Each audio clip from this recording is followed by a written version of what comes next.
The Crystal Dynamic team was founded in 1992, and 3 years later they released the platformer Gex.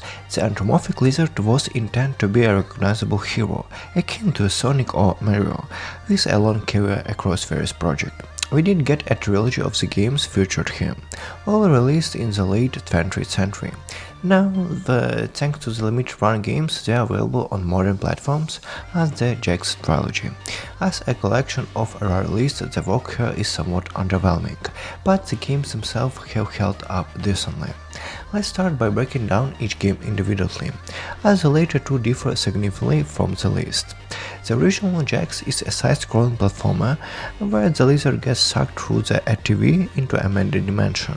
The character hops between channels, collecting TV remotes to unlock new levels, over 2 dozen in total. The development drew inspiration from the 1990 TV culture, like MTV shows and cartoons such as Beavis and Butthead. The game is packed with a pop culture reference from that era. Gex brought quotes from the movies like Indiana Jones and Star Wars, voiced by American comedian Dana Good, who stayed with the character through the trilogy. Gex feels like a time capsule.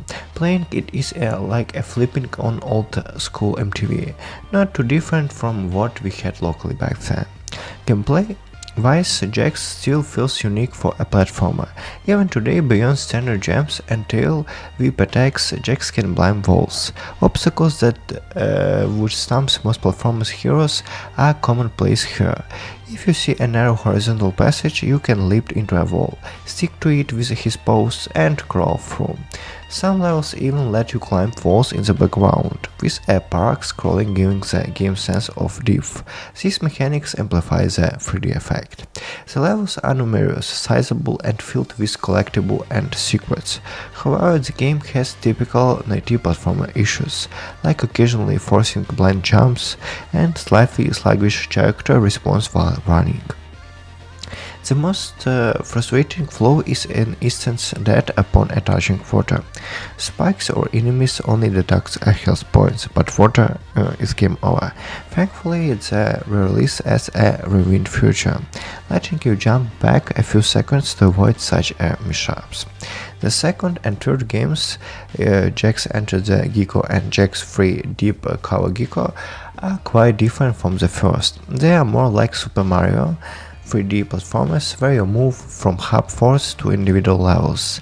You still collect remotes and to unlock new areas, but now you earn them by completing tasks like gathering items, defeating enemies, or destroying objects. The levels in both sequels are much larger than the original, so we'll revisit them multiple times. The level design in these 3D games is what stands out most. Even with dated graphics, it's hard not to smile. Take the haunted house where ghosts float around, creepy faces pop out of the walls, and statues swings weapons.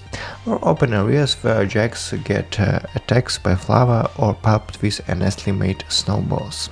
The designers clearly had a boundless creative freedom, even revisiting levels.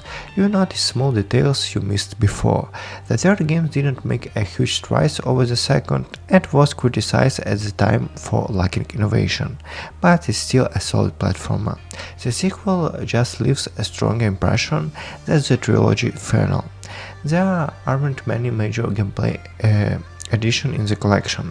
Analog stick controls for all 3 games are a nice touch, but that feels like a given. Some bugs and technical issues from the originals were rapidly fixed. True, only die-hard fans would notice. Otherwise, this feels like a set of emulated versions. Opinions feel split here. Some will experience the near untouched preservation, while others might feel the games deserved more polish. I am torn myself. On the one hand, all 3 Gex games are product of their times, best left as it. On the other, their release could be better, perhaps by including exclusive content from other console ports or smoothing out raw edges, like the loading times in the first game, which aren't long but feel unnecessary in modern platforms. The camera in the second game could also use taming, as it often swings widely. The bonus content, however, doesn't disappoint. You got concept art, box covers, scanned multi-page manuals, and a goofy 90 ads, a standard but welcome package for the release.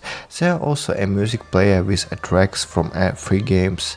The oddest bonus is an interview with Dana Gould, split into a dozen short, heavily edited clips. Developers' commentary is absent, which is a shame. It wouldn't be more completing than the voice actor recollection. Even the prototype levels video lacks narration, a missed opportunity, I think. The Gex Trilogy hitting all platforms is undeniably significant.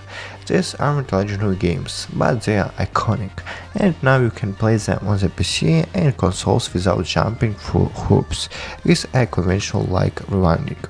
Still, the effort feels minimal.